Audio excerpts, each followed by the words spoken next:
हाँ भाई, क्या चल रहा है? राम राम राम राम राम राम राम राम। क्या बात चल रही है भाई? अरे क्या बात चलेगी सरपंच साहब, बीवी बाल बच्चे भूखे मर रहे हैं। आप कोई निर्णय जल्दी लीजिए, नहीं तो हम तो ये गांव छोड़ के चले जाएंगे। कैसी बात करता है भाई गोपू?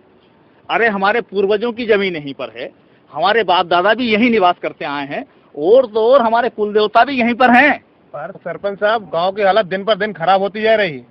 जमीन भी बंजर हो गई है, वो गांव में पीने का पानी तक नहीं है। शांत शांत। मैं कल ही शहर गया था, वहाँ अफसरों से मेरी चर्चा हुई है और उन्होंने आश्वासन दिया है कि कुछ ही समय में आपके गांव की समस्या का समाधान हो जाएगा। बहुत हुआ आश्वासन वाश्वासन, बहुत हुए वादे, गांव में कुछ नहीं बदला। सरपंच जी, ये नेता और अधिकारियों की बातें बंद कीजिए, इन बातों में कोई दम नहीं। और ये नेता सिर्फ चुनाव के समय गांव में आते हैं वोट मांगने, और फिर दोबारा मुड़कर इस गांव की तरफ देखते भी नहीं। चिल्लाने से समस्याओं का समाधान नहीं होगा। अगर विपत्ति के समय सारे गांव वाले एक साथ मिलकर चलेंगे तो ही कुछ हल निकल सकता है। गांव की मजबूरी का फायदा वो ठेकेदार उठा रहा है, पूरे गांव को बिगाड़ के रख दिया उसने। चोरी करवा रहा है गांव वालों से, चोरी। सरकार की जमीन पर गोला गट्टू चोरी करने की सलाह देता है। अरे चोरी है वह चोरी। कोई गलत काम नहीं कर रहा है वो, कम से कम उसके कारण लोगों को घर का चूल्हा तो जल रहा है। सरपंच जी, हम कुछ नहीं समझते, गांव के मोड़ा मोड़ियों को पैसों का लालच देकर वह ठेकेदार गलत रास्ते पर डाल रहा है, गलत रास्ते पर। एक तो हमारी सारी जमीन सरकार को दे दी, और ऊपर से गोला गट्टू छोड़कर हमारी जान के दुश्मन बने हुए हैं। सरकार को जमीन मुफ्त में नहीं दिए हैं, बाकी बदले में पैसे मिले हैं तुम्हें। सरपंच साहब, वो ठेकेदार गांव की औरतों को शहर ले जाकर काम के बहाने उन्हें वहां बेच देता है, इनसे गलत काम करवा रहा है। काजल बाई, सबको पता है काजल बाई के साथ क्या हुआ। और मुन्नी बाई, उसको तो शहर में ले जाकर बेच दिया। गांव की औरतों को शहर में ले जाकर बेचता है और उनसे धंधा करवा रहा है, उन्हें बेस्या बना दिया है। हमारे गांव की बहू बेटियों को किसी ने गलत निगाह से देखा तो चीर देंगे, सालों में चीर देंगे। गांव की बहू बेटियों की इज्जत से खेलने वालों को मैं चीर डालूंगा, सालों को चीर डालूंगा।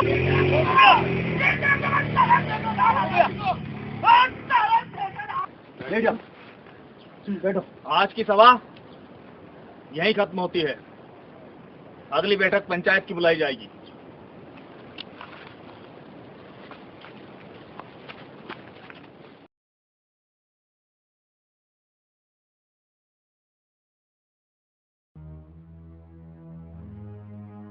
ये लो तुम्हारा पैसा।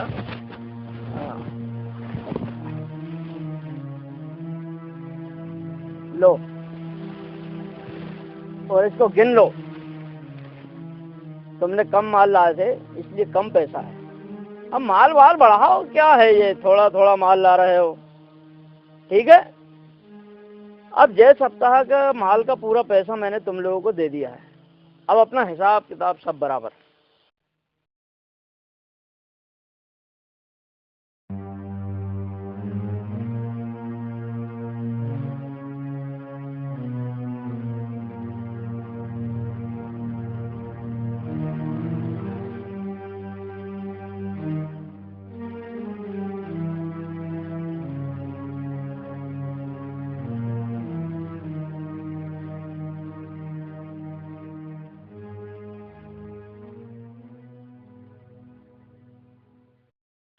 साहब, मेरे बच्चे को छोड़ दो साहब, साहब छोटा बच्चा है साहब।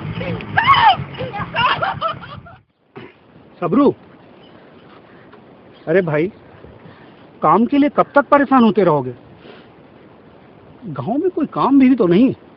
आस पास कोई काम भी नहीं चल रहा है जो हमें काम दे दे। कजरी, कजरी हमारी पत्नी,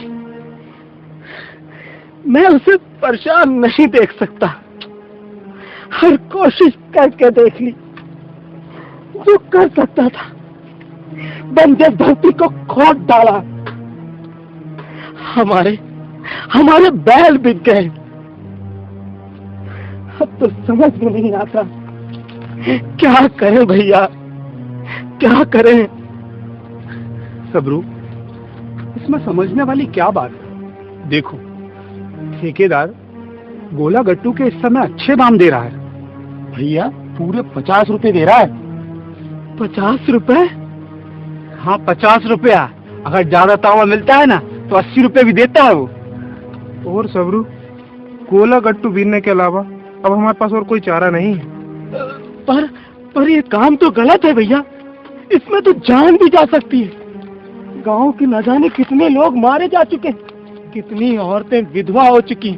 मैं अपनी कजरी को विधवा नहीं देख सकता। बहुत प्यार करते हैं उसे, अपनी कजरी को बहुत प्यार करते हैं भैया।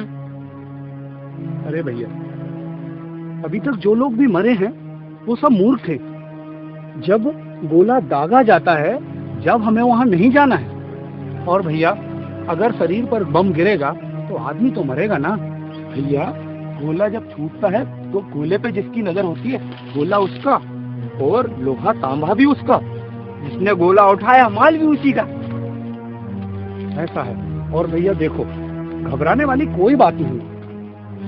अब भूखे मरने से तो अच्छा है कि बम खा के मरे। एक काम कर सबरू, तू हमारे साथ जंगल चल। अगर तुझे काम अच्छा लगा तो ठीक, वरना कोई बात नहीं। जंगल? ठीक है भैया, कल मैं तुम्हारे साथ चलूंगा। लेकिन भैया, कल सिर्फ देखूंगा और कुछ नहीं करूंगा, है ना? ठीक है भैया, ठीक है। तो सबरू भैया, कल आप हमारे साथ जंगल चलना। आपको अच्छा लगे तो आप काम करना, नहीं तो आपकी मर्जी। ठीक है भैया। ठीक है, ठीक है। जय देवा भैया।